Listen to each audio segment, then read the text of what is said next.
साहबा जी अज़मत मौला वधाई, साहबा जी अज़मत मौला वधाई, रज़ा तिनखे हासिल वई थी खुदाई।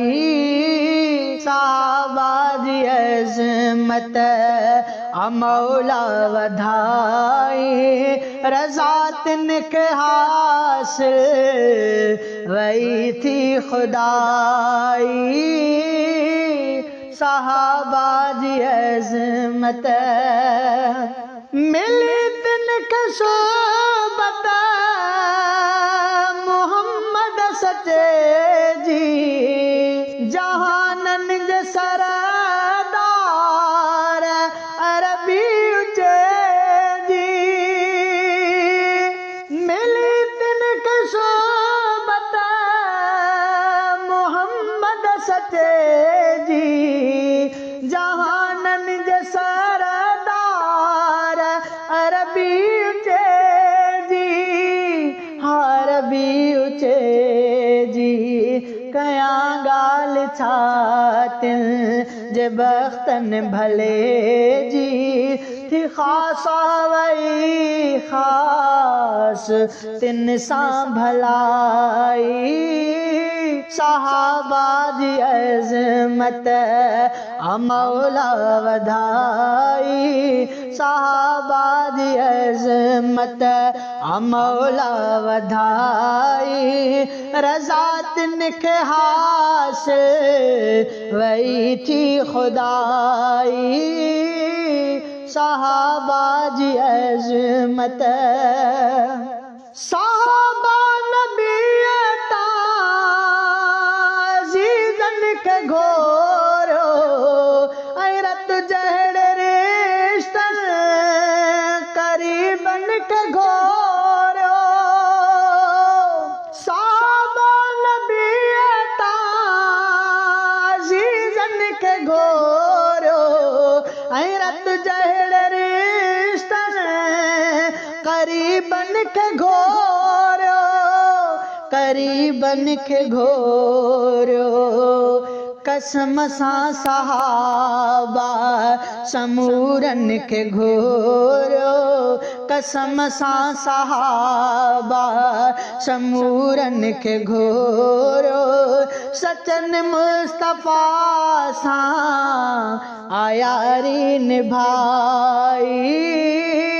साहबा जी अज़मत मौला वधाई, साहबा जी अज़मत मौला वधाई, रज़ा तिनखे हासिल वई थी खुदाई। साहबा जी अज़मत साहबा जी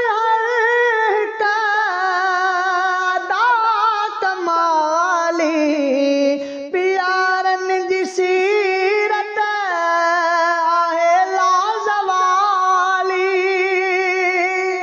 साहबा जी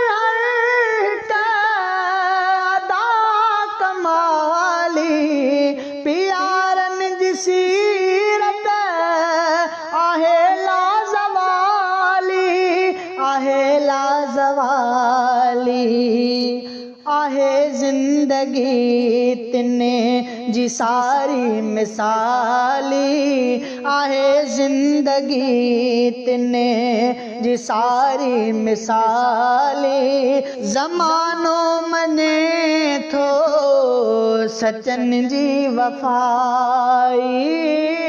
साहबा जी अज़मत मौला वधाई, साहबा जी अज़मत मौला वधाई, रज़ा तिनखे हासिल वई थी खुदाई।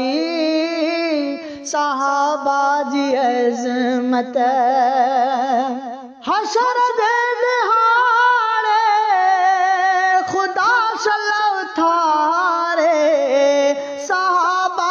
सथ सां अफ़ज़ल बिहारे अब्बासी बिहारे पीरीअ खे पियारो हा परवर ॾेखारे पीरीअ खे पियारो हा परवर ॾेखारे दुनिया में अव्हांजो हुयो ही सनाई सहाबा जी अज़मत मौला वधाई रज़ा दिन के हासिल वही थी खुदाई सहाबा जी अज़मत।